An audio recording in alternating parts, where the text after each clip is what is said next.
Luke, are you still there?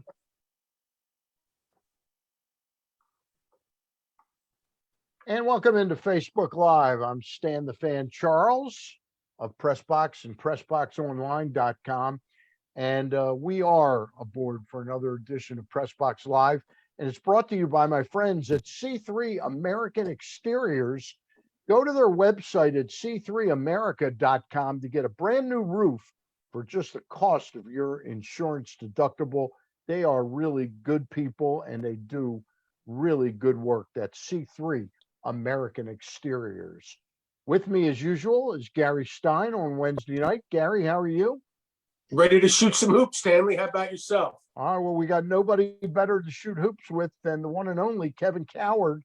And Kevin, I've got I don't have the Ripken children's books, but I got the whole library of Kevin Cowherd here. Fantastic.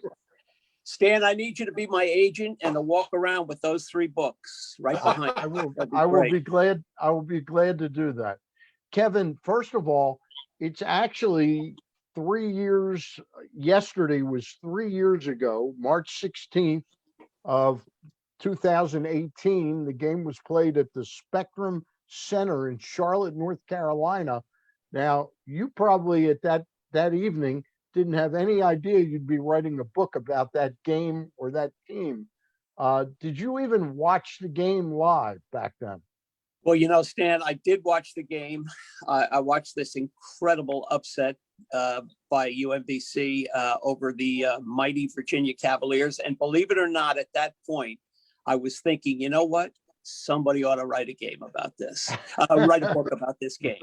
And it was, within 6 months of that game, I said, you know what? If anybody's going to write a book, it should be me. So, I actually thought about it at that time. It was such an impressive performance by UMBC that I said, no one in the world expected that victory by UMBC. So I thought it would make a great book from the very beginning. Well, just in the history of the NCAA tournament in the men's side, there had never been a 16 beating a 1. And also, that was the second largest point spread differential upset. Virginia was a 20.5 point favorite over UMBC. Yep. The previous and still the biggest one was Missouri was a 21.5 point favorite over Norfolk State back in 2012. Is this the biggest upset in the history of sports, or is that not really important that we designate it as such? It's got to be right up there, Stan. It's got to be right up there. I guess if I had to, if you were asking me, I think I would put the Miracle on Ice, the U.S. hockey teams, Olympic hockey teams win over the mighty Soviet Union. I would probably put that at the very top. But I think you got to put UMBC right up there. Look at 20.5 point underdogs. 16 seeds were 0-135 against 1 seeds. They were a 1.5% under 1.5% favorite to win in the ESPN Power Ratings. They were the 188th ranked team by the Ken Pomeroy Analytical Ratings. Nobody gave this team a chance. And the other thing to me, guys, look at this was a team that 90% of hoops fans had never heard of UMBC. Right. And so for them to come in, this wasn't some other well-known team or semi-known team knocking off Virginia. This was UMBC from Catonsville, Maryland. So the greatest underdog stories of mine. Before I turn you over to Gary, the one thing about the Miracle on Ice, that built up over about a 10-day period as the U.S. kept upset after upset. To me, the closest that I've ever watched was Mike Tyson losing to Buster Douglas. And right up there. It's a one event where you have to do it right then. I'll tell you one thing, UMBC may not have had a chance, but they had a great radio and TV broadcaster, that team. Sporting my jersey, actually. Yeah. Hey, Kevin, first of all, great book. I haven't gotten through all of it yet. I'm about 90 or so pages in, but I'm pretty familiar with the story. Yep. As Stan just alluded to. But there are some interesting things in there that I think most fans don't know, actually. And I wanted to talk to you about some of the ironies of the matchup in general, some of the connections between Virginia and Ryan Odom and Jairus Lyles. And so let's just start with Ryan Odom for a minute, basically the central character of this whole process. Talk a little bit about his connection to the University of Virginia, his dad growing up, etc., and just how ironic it is that they ended up playing each other. Yeah, absolutely. His dad had been an assistant coach with Terry Holland at the University of Virginia. So, when Ryan was a little kid, he'd come home from school and jump on his over to practice, so they had a long-standing tie at University of Virginia. He was a ball boy for some of the University of Virginia teams, Ryan Odom was. And he kept those ties, Gary, throughout his career. He had Orlando Vandross was a coach for Virginia, was one of Ryan's great friends. Ryan had nothing but tremendous respect for Tony Bennett. And the feeling is mutual. It really has a lot of respect for them too. So there were all these ties to Virginia. And, quite frankly, I mean, at first, Ryan Odom was like, gee, I mean, what's this going to be like going up against this team that I practically grew up with? But you know what? He's a competitive guy, as you know. And he was ready to go from the beginning. I mean, I think there was much shock that UMBC was paired with Virginia, but right after that, they were ready to go. Ties to the program or not, Ryan was ready to get his team to that game. Yeah, well, actually, Kevin, let me turn it around a little bit. Like let's say UMBC drew Gonzaga, or they drew UCLA or some. I'm just spitballing, right? But a program that Ryan had no ties to, like, don't you think that actually there was, because he was familiar with the Virginia program, because he had ties to the Virginia program, there was a little bit of a different feeling for him, and maybe even that confidence level, like there's a familiarity there that kind of gave him a little bit of a shot in the arm, that going up against a school that he had no idea about would have made a difference. That's not what Ryan told me, Gary. I can tell you right now, he was so concerned when they drew Virginia. He was very concerned. His first thought was, how are we going to score a basket? How are we going to score 30 points in this game? So he was very worried about the great pack line defense of Virginia. These coaches, you may recall, these coaches, Ryan and his coaches had planned to have Virginia maybe play Virginia before the next season, the 2019 season. Right. And they said, well, it'll be a bye game. We'll go down to Charlottesville. We'll get killed, but we'll make $100,000 for the school. And then they started watching Virginia play. And Virginia was holding teams like Clemson to 36 points. One day they played Pitt while Ryan and his staff they held Pitt to 7 points in the first half. Yeah, I remember. And they all looked at each other and they said, what are we, crazy? We're not going to play these guys. I think Ryan was genuinely worried, Gary, about the game. To your point, he may have been a little more comfortable knowing a little bit more about the team, but he was really worried that this team with its defense could really do a number on UMBC and really shut them out. I wanted to touch on something, an aspect of this game. And I understand how the network that has the games, CBS, when I say has the games, has the Final Four. They want to get their broadcasters doing some games. But it was highly unusual for a game of that magnitude. I guess they thought that Jim Nance, Bill Raftery, and Grant Hill would be scouting Virginia. But did that add a little something to the broadcast, that the biggest, the best broadcast team was doing this game? Well, it definitely did for UMBC. This was a chance for Nance and the rest of these guys on the broadcast team to see Virginia, who of course they thought, get an early look at Virginia, who they thought would eventually had a good possibility of winning the whole thing as the number one overall seed. The UMBC players met the Jim Nance and this fellow broadcasting crew the day before at a practice, and they were in awe. This is a NBA college basketball royalty broadcasting this game. So, it was a big deal for the players and a big deal for Ryan Odom. Ryan Odom said he was nervous. His knees were shaking, he told me, when he first met Jim Nance. And of course, Jim Nance at that time walks up to Ryan and he goes, I've been doing this a long time. And I always wanted to be the guy to broadcast a 16 seed knocking off a 1. You think you could do for me? And Ryan Odom said his knees were literally shaking. And, you have a guy like Jim Nance, right? A Hall of Fame broadcaster asking you something like, you're going to get a little nervous. Ryan told me that when he met you, Kevin, his knees were shaking too. Just kidding. I don't remember that part, man. I'm just curious. This game, has been built into as large as it is now. Were the number of viewers over on TNT, were there any metrics that showed whether that audience built during that game or not? It did. It did. And where it really showed, though, Stan, was on social media. Yeah. The UMBC social media account was just deluged. It was 21-21 at half.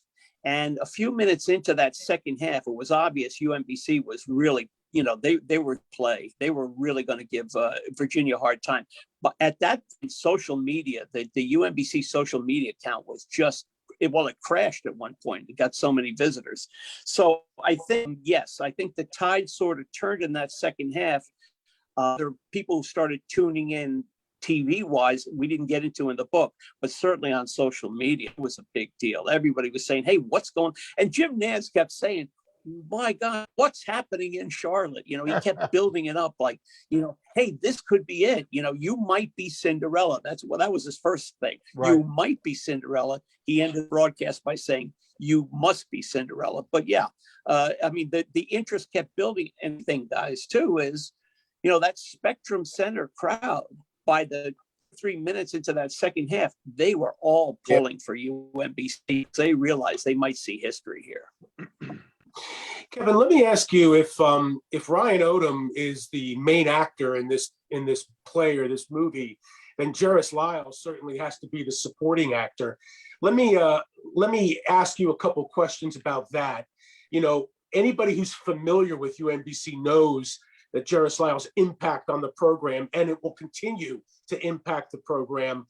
Great scorer, turned out to be a great leader, great Cinderella story in and of itself for Jairus Lyles. But the relationship between Ryan Odom and Jairus Lyles had some rocky moments in the beginning. Could you expand on that a little bit and how Ryan had to kind of push Jairus along to where he wanted him to get to? Yeah, well, it's a great question, Gary. Jairus was known in his second year of the program. He was known as a guy who basically thought, "Hey, listen, I don't need to be coached. Okay, I'm going to score my 20 points. You don't have to worry about me." And he was very standoffish when it came to the rest of the team. And Ryan wanted him to be a leader. Ryan knew this was his best player, his best scorer. This is a guy who, as Ryan told me, could get 20 points in his sleep, but he wanted him to be a leader too. A huge blow up one day running sprints. The team was running sprints, and before running sprints, they were all stretching. And Jairus Lyles was stretching off by himself, off the court, away from his teammates, as was habit. And Ryan Odom just exploded at him. And he got in his face and he said, "We need you to lead." He then said many, many bad words to Jairus Lyles, but he was, "We need you to lead. And we're not going to win unless you lead." And that when it dawned on him that this guy wanted much more from him than he had been giving. He wanted more leadership. He wanted these guys. He wanted this guy to be a motivator, leader, and not just a top scorer. So yeah, to your point, they had some rocky moments early in their relationship. Kevin, back to the ironic nature of the relationship between UMBC and Virginia in terms of Jerris Lyles. Jerris's parents, both of them, were University of Virginia graduates. In fact, his father played at Virginia football and went to the NFL 6 or 7 years. What kind of reaction was there in the Lyles family when it was known now that UMBC was going to be taking on Virginia? Well, I think it was strange for us. Jerris and his father had been estranged, and now his dad was saying, well, listen, his dad was actually texting him and saying, hey, maybe it's the circle of life. The idea that UMBC and my son is now playing for Virginia, my alma mater. But I don't know a lot was made out of that by Jerris. I think Jerris embrace that challenge.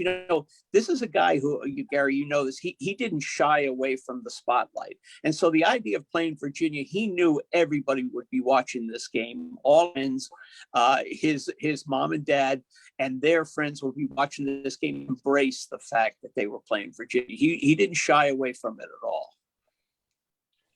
Talking to Kevin Cowherd, and the book is out.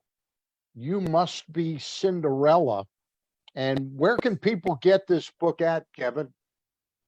Amazon, Amazon, BarnesandNoble.com.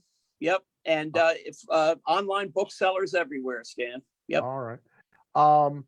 Let's get back to the social media, because there's an interesting character. And I know Jeff Seidel, the writer, and you worked with Jeff over at The Sun. And his son, Zach, was the Twitter meister for UMBC. Fill us in a little bit on Zach and what a celebrity he became. Yeah, well, Zach, a great young man. Seidel, great young guy. He was the digital media guru for UMBC, the UMBC athletics account. And he rose to prominence because a couple of minutes into that game, Stan, a couple of minutes into that game, Seth Davis tweeted out Virginia Sharpie, meaning this game is over right now. 2 minutes into the game, Virginia Sharpie, meaning you can put in your bracket name, Virginia's going to win. Well, Zach Seidel, whose entire family, including his sister, all graduated from UMBC, he took offense to this. Mm-hmm. And he said to himself, listen, we had 8 crappy seasons and now we're good and you're going to write us off like that? So he started this tongue-in-cheek Twitter feud with Seth Davis, and he just tormented the guy relentlessly. He'd say something like 4-2, UMBC's up, Seth. Hey, it's 6-2. Somebody let Seth know that we're playing this game hard. This went on and on. It was a wonderful thing. And the UMBC account, the UMBC athletic account, the people on that were fascinated with this feud. And it wasn't really a feud. It was tongue in cheek, but it gained an awful lot of subscribers for the UMBC athletic account. And it made Zach famous because now all of a sudden everybody wanted to talk to the guy. And wanted to interview him. Washington Post, New York Times, so he became this sensation. Do you know, and if you don't know, maybe Gary knows, what their Twitter feed went from? I think it started, they had like 8,000. It went from like 10,000 to over, it went from 10 to over 100,000. Right. Yeah, and then I think by the time of the next game, guys, by the time they played, Gary, you can correct me wrong here. I thought they were up to 150,000 by then. That's right. Yeah. I'll tell you an oddity about the second game, the game against K-State. When I go to Sarasota for spring training, I stay with a family. They're friends of my wife and myself, and I've stayed with them now for 10 years. I watched the Kansas State UMBC game with my friend Chloe Harrelson, who graduated from K-State, and I graduated from UMBC. And we watched that game in Sarasota, Florida. Yeah. How Go about ahead, that? Gar. I know you got a couple. Yeah, just more stuff. I mean, central characters. Again, I'm going to go back to it. We talked a little bit about Ryan Odom and Kate and Jerris Lyles. I guess the other supporting actor, and there were many, obviously, Kevin, but KJ Mara, who literally was the smallest player in the NCAA that year, 132 pounds, if that. And Yeah. native of Puerto Rico. His dad. I heard he was 133 pounds, Gar. 133. Yeah. But Kevin, another irony. That date, March 16th of 2018, the day of the game, one of the greatest upsets, if not the greatest, was the birthday of his older sister, who actually passed away at birth due to complications. And I know that was a Shortly after special birth. day for KJ. Yeah, it really was. He had his sister's name tattooed on his arm. He actually met his family before that, Gary, before they left off Virginia, and he said, "Wouldn't this be a birthday present for my sister if we could win today?" He's got her tattoo. That his mom were wearing T-shirts that also mentioned his sister Gina, who had died, as you said, short birth. So it was a motivating factor for him. Absolutely. But you know what? You touched on his size, Gary. That was something that, people were writing KJ Mora off from the time he was youth league player. They kept saying, "Oh, you'll never play." He played in high school. Then they said, "Oh, you'll never play. You're in college." He played in college. They said, "Well, you'll never play for a decent program," and he did. To your point, he was the lightest guy that year, the lightest player in NCAA basketball, and he goes on to be the America East Defensive Player of the Year at whatever he was, 5'6", 132 pounds. Amazing. And Kevin, but before I turn it back over to Stan, we would both be remiss if we didn't talk about how UMBC actually got to the Virginia game. And that was one of the greatest upsets in America East Conference playoff history. UMBC had a 23-game losing streak against Vermont, and they ended up winning on a buzzer beater. And in my conversations with a lot of the UMBC players and coaches, actually that moment may have even trumped the Virginia game because it got a huge monkey off their back. A number of players the same thing, Gary, that win over Vermont in Patrick Gymnasium in the dead of winter in Burlington, Vermont, was probably the high point of that season, even sweeter in some ways than knocking off Virginia.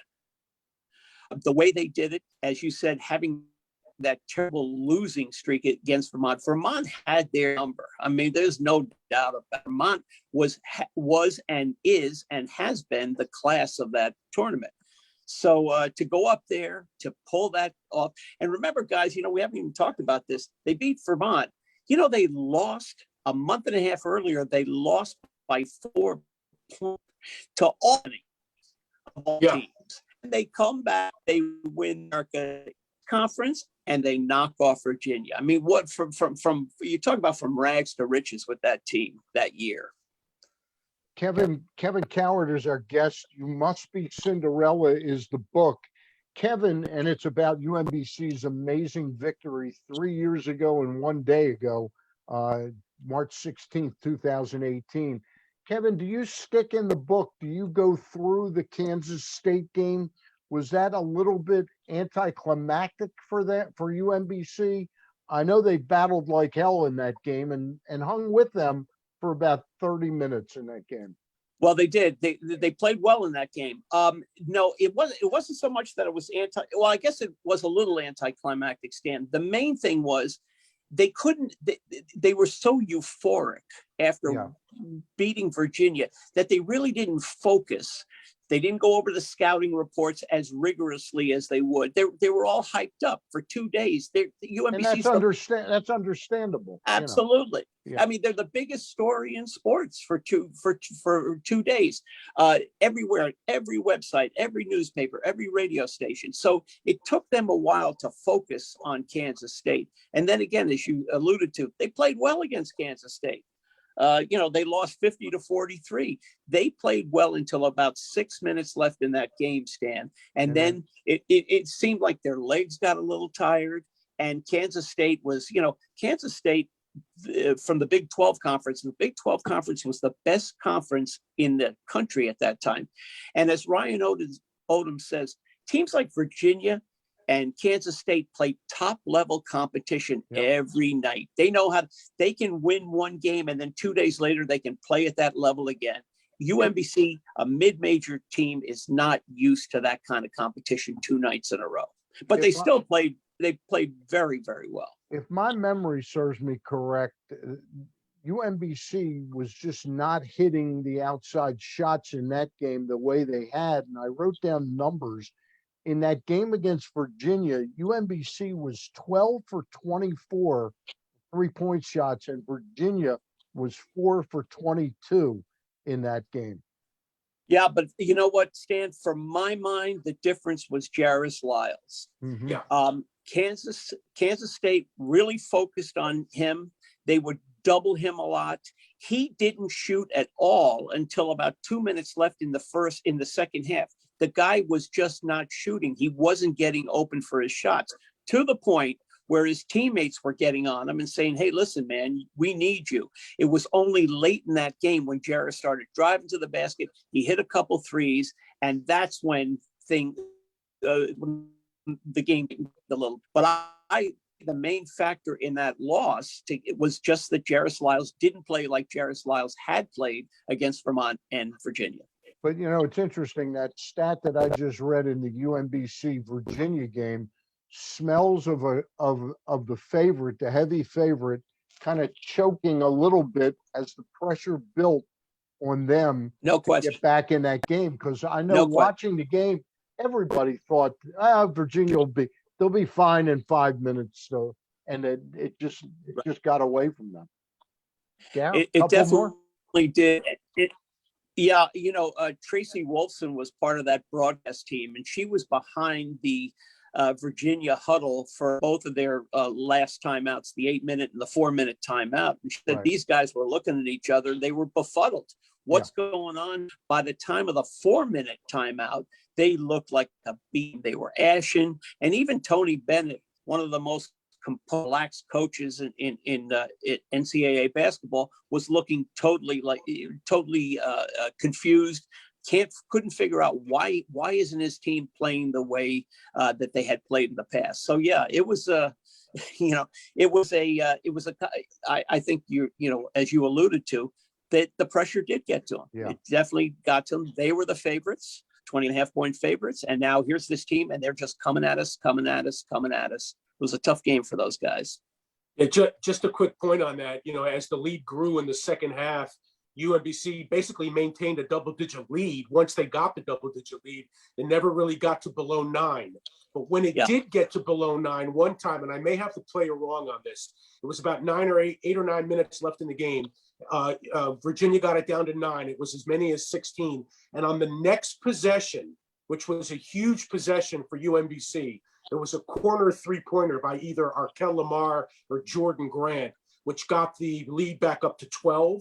And from then, I think that bucket right there really deflated Virginia, and the lead just blew up again.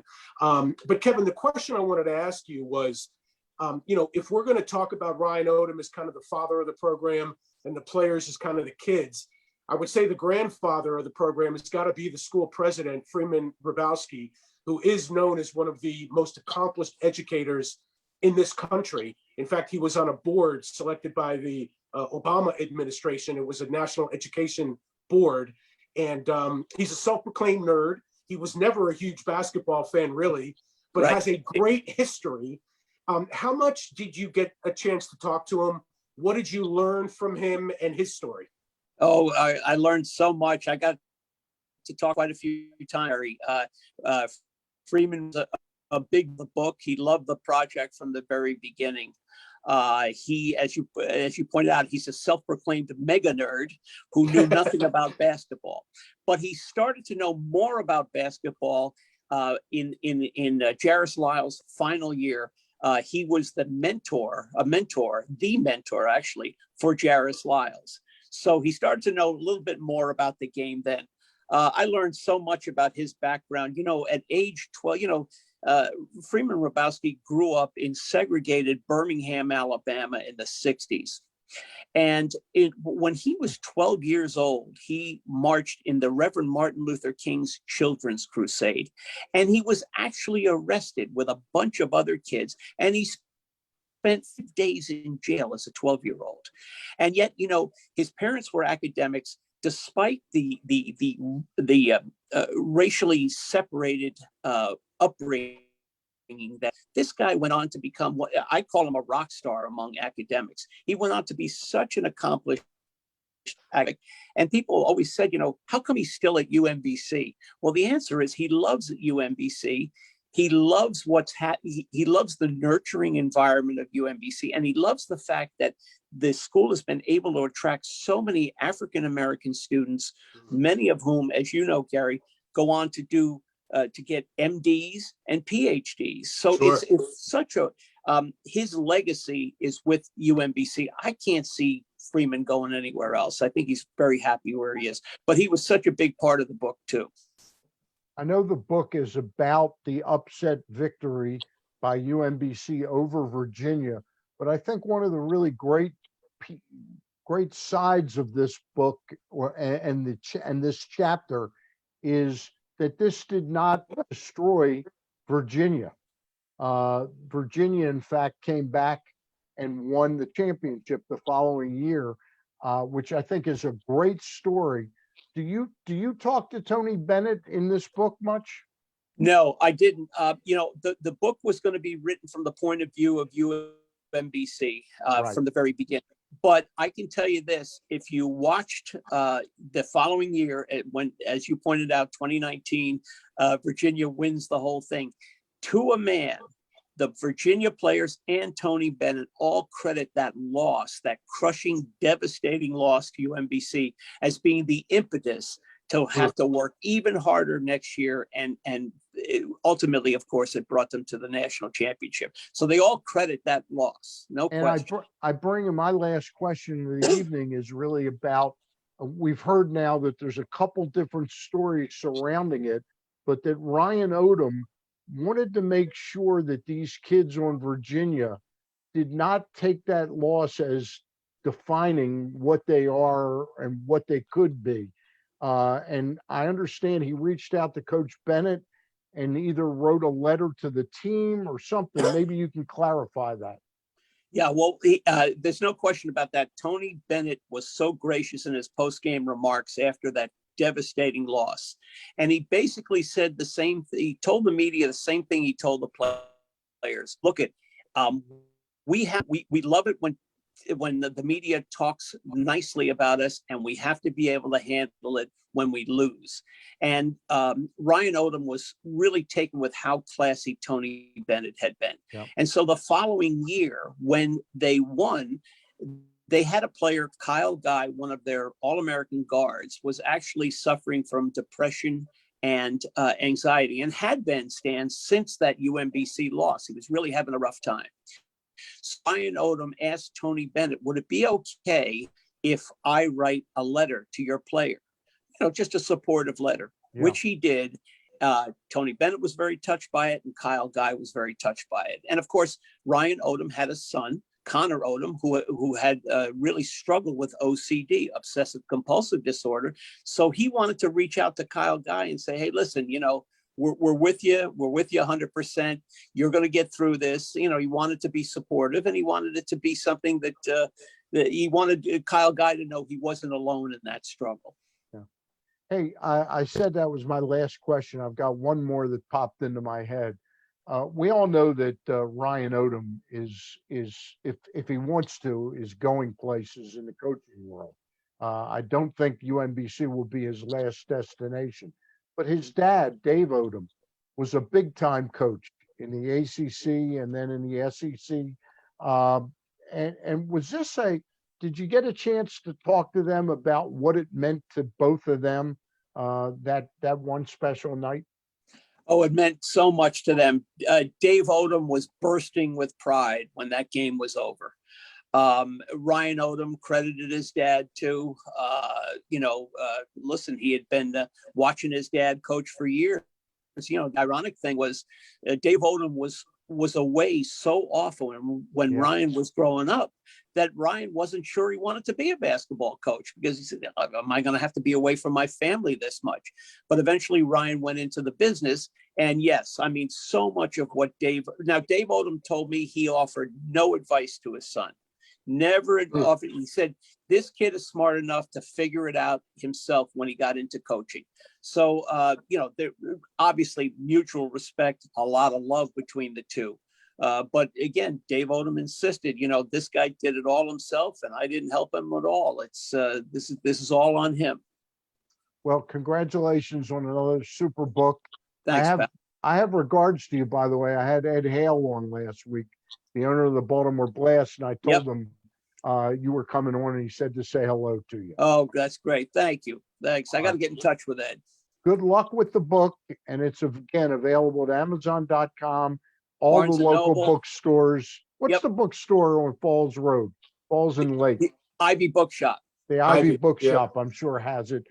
Perfect time of year to get a gift for somebody. Absolutely. NCAA. Guys, I would be remiss. Who's going to win the NCAA tournament this year? I'm pulling for Gonzaga. I think it's, they've come so close in the past to getting to the national championship. I'm pulling for them. Gary, you got a pick? Yeah, I mean, I would pull for Gonzaga for all the reasons that Kevin just mentioned, but I don't know. You got to watch out for Illinois. I think they've got a great inside-outside combination, and they could be tough to beat in the NCAAs. I'm going to throw out a little bit of a long shot. I think the Texas Longhorns under Shaka Smart might be in the Final Four. It's a lot. That's possible. All right. Hey, That could be your next book, Kevin. Hey, Stanley and Kevin, real quick before we go, I just had a thought about something. This whole story about UMBC and their big win over Virginia, to me, and I'm not even from here, but I feel like, I've been here for 33 years now. I feel like it's just another installment of Baltimore punching above its weight on the sports scene in this country. The Orioles definitely were punched above their weight so many years. The Colts all of a sudden became world champions, the greatest game ever played, and were a dominant team for many, many years. And I mean, at the end of the day, the rest of the country probably looks at us and they say, yeah, Baltimore, it's just a stop between Washington, Philly, and New York, as far as Amtrak is concerned. So I'm proud of that. Right. I'm proud of the fact that Baltimore and its sports really reflect this town. And that town is a gritty, scrappy town. And we've definitely punched above our weight in many, many ways. Well put. Well said. Mr. Well Stein. said. Hey, I appreciate you coming on, Kevin. Again, the book is You Must Be Cinderella. And we thank our sponsor. Remind you that Pressbox Live every Monday and Wednesday is brought to you by C3 American Exteriors. Go to their website at c3america.com to get a brand new roof for just the cost of your insurance deductible. And I know these guys, they're good guys. C3 American Exteriors. For Kevin Cowherd, Gary Stein, I'm Stan the Fan, and I'll be back Monday night with Ross Grimsley. And then Mr. Stein and I will be back on next Wednesday. We'll talk to you soon. Bye.